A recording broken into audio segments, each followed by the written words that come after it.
They've taken on the most powerful force in their lives, their own church, exposing what they say is a terrible evil. I didn't know any better. I just remember the hurt. Child molestation. As the Catholic Church struggles with the pedophile priest scandal, another church faces its own ugly allegations. He's a sexual predator. When he goes door to door, he has a craving for young juvenile girls. And how is this church responding? We certainly never tell them not to report a case of child molestation. But some victims who do go to the police tell John Larson they are shunned, even threatened with expulsion. He raped me, and he's being loved. They were robbed of their childhoods. Now they want justice. Will they find it? Good evening. At some point, it may stop being news each time another person comes forward to say they were sexually abused as a child by a trusted religious figure. But not yet. Though tonight, it's not priests under fire. In fact, our story began long before the Catholic Church scandal broke last January.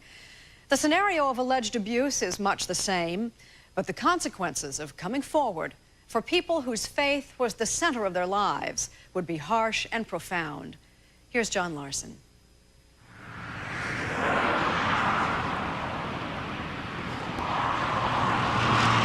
In a small town like Othello, Washington, neighbors are often friends, and friends like family, which makes the story you're about to hear even more painful. Because for Erica Garza, who grew up here, there was no one closer, no one she trusted more than her parents' best friend. You would have never known by looking at him or by the way he acted what he was doing on the side. What that friend, Manuel Belize, was doing was molesting Erica, sexually abusing her. She says it started when she was just 5 years old. I remember it just like it was yesterday. What was your reaction when he first started touching you? I didn't know any better. I just remember it hurt. Out of anything, I just remember the hurt. A hurt that grew, she says, because her molester pressured her to keep it all a secret. And while that may not be surprising, this isn't a story about a molester trying to stay in the shadows. This is a story about others who may have played a role not only in Erica's abuse, but the abuse of other victims as well. They didn't care about what had happened. Everything they did was trying to hide the facts. Both Erica and her molester were members of the same church, Jehovah's Witnesses. Are you taking part in the preaching work where... Jehovah's Witnesses are evangelical Christians, best known for going door to door handing out Awake magazine. Jehovah's Witnesses have 6 million members worldwide and some controversial rules. No birthdays or Christmas, no blood transfusions, no military service, no saluting the flag. All of which separates them, sometimes even isolates them from mainstream America. In fact, in the world of Jehovah's Witnesses, anyone outside the church, most of you watching tonight, are considered part of Satan's world, a world which, as depicted in the church's literature, will be destroyed by God. True Jehovah's Witnesses, those who closely follow the church's rules, will survive to live forever on a perfect earth. But now there are accusations that the church, run out of its headquarters in New York, called the Watchtower Society, is covering up cases of child molestation, protecting molesters, and keeping secrets that put children at risk. Consider what happened to Erica Garza. By the time she was 16, Erica's family had moved away from Othello to a new home and new Kingdom Hall in California, where one day she found the courage to tell her family her terrible secret. And what did her father, Reuben Garza, do? Report it to the police? No, never mentioned report it to the police. Take care of it in the congregation. Reuben Garza, who was one of the church's lay ministers or elders, says that's precisely what Jehovah's Witness leaders had taught him. And so instead of going to the police, he and his wife Alejandra called the elders back in Othello. But let me say the obvious. I mean, your daughter had been raped. Didn't you think, I gotta go to the cops? That was my first reaction. But as a witness, first you gotta go to the elders when you have a problem. But the elders didn't go to the police either. Why? Well, legally, they didn't have to. Only 16 states require clergy members to report any and all suspected child abuse, and Washington State is not one of them. Instead, church elders opened their own internal investigation. It's one of the things that sets Jehovah's Witnesses apart from most other religious groups. The church has its own judicial system. Whenever a church member is accused of doing something wrong, whether it's breaking a church rule like smoking, committing a sin like adultery, or even committing a crime like rape, the local church appoints a special committee of elders to investigate the charge.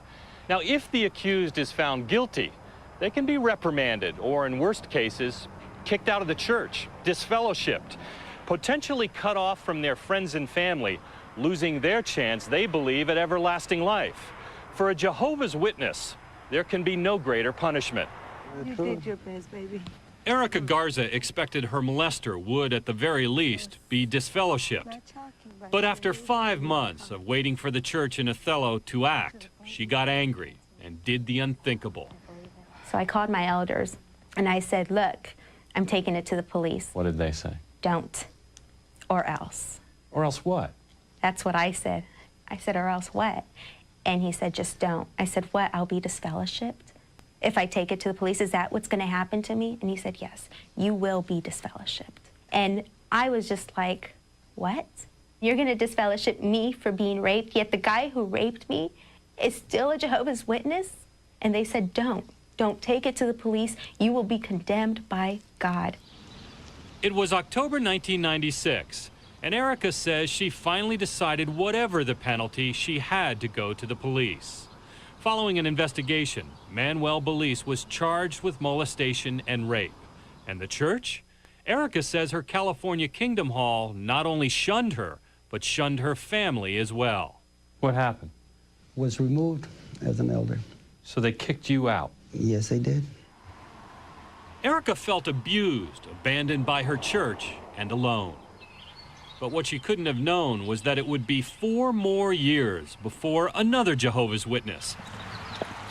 This time, an elder 2,000 miles away would take a special interest in Erica's case. The elder had uncovered evidence, he says, that there were many more victims like Erica within witness kingdom halls. And now he, too, was about to break with the church and go outside into what witnesses believe is the realm of Satan, the outside world, to expose the church's secrets. You talking to me right now, it's like you're talking to Satan. That's correct. I'm attacking God, is what they've said about me. In the view of the church, sitting down with us right now. Yes. Bill Bowen is a candle maker in Kentucky and a lifelong Jehovah's Witness. It all began, he says, about 2 years ago when he was filing confidential church records at the local Kingdom Hall and stumbled on this letter. It described an admission dating back to the 1980s, a molestation case that he says the church had swept under the rug. About how old was this child that was involved in this case? As I reviewed the material, it appeared to me she was about 11 years of age. And the admitted molester? A man Bowen knew well, a fellow elder who got only a slap on the wrist from the church and was never reported to police. Outraged, Bowen put a message on the internet to see if there were other similar cases. The response, he says, was an avalanche of pain and frustration. These were all Jehovah's Witnesses that had been molested and silenced within the church. Bill Bowen is not saying Jehovah's Witnesses have more molesters than any other religious group. The problem, he says, is how the church handles the cases that come to its attention. Like the case of Daniel Fitzwater, a Jehovah's Witness elder in Nevada.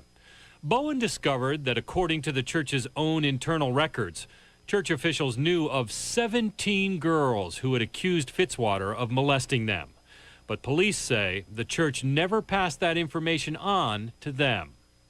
Bowen also learned that in New Hampshire, Paul Berry beat and sexually tortured his stepdaughter Holly Brewer from the time she was 4. But Holly's mother says that when she complained to church elders that Barry was beating Holly and her other kids, the elders told her to be a better wife and to pray more.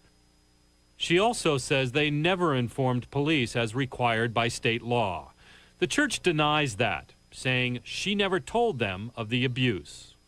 Holly later ran away from home and says she disfigured herself with tattoos and piercings in response to the abuse. It started out by me internalizing the pain. It really did. It started by me, I want to mess myself up. I want to make myself look as ugly as I can. I don't want any guys to hit on me. I don't want to be attractive to people. Both Paul Barry in New Hampshire and Daniel Fitzwater in Nevada ultimately were convicted of sexual crimes and are now in prison. But Bill Bowen says many others in the church accused of sexual abuse have never been reported to police. It's a claim he says he's heard, though not verified, from several hundred current and former church members.